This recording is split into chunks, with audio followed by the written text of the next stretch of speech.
குரல் கொடுக்கலாம் வந்திருக்கிறேன். சரி, இப்ப விஷயத்துக்கு வருவோம். பெரியார் அவர்கள் கிட்ட இருந்த அந்த செல்வாக்கையும் அந்த பதவிகளையும் அந்த பவரையும் வச்சுக்கிட்டு அவர் என்ன சொன்னார் தெரியுமா?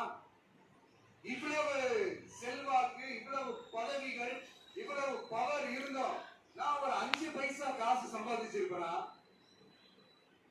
எனக்கோ இல்ல குடும்பத்துக்கோ பட்டங்கள் வேணும், பதவி வேணும் ஏதாவது கேட்டிருப்பேனா? இல்ல ஏதாவது லாபம் பார்த்திருப்பேனா? இல்ல எதுக்காவது ஆசைப்பட்டிருப்பானா?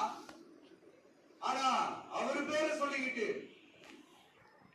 அவருடைய கொள்கையை ஃபாலோ பண்றதா சொல்லிக்கிட்டு இப்ப ஆட்சியில இருக்கிறவங்க என்னெல்லாம் செய்யறாங்கன்னு.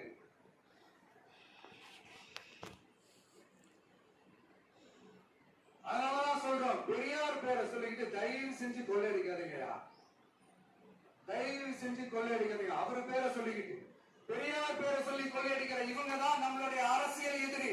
மக்களை நீங்க சொல்லுங்க, நம்மளுடைய அரசியல் எதிரி யாரு?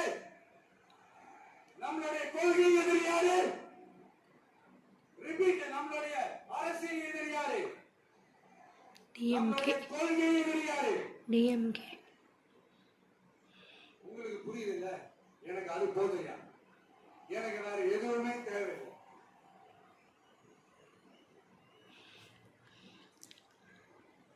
அதனாலதான்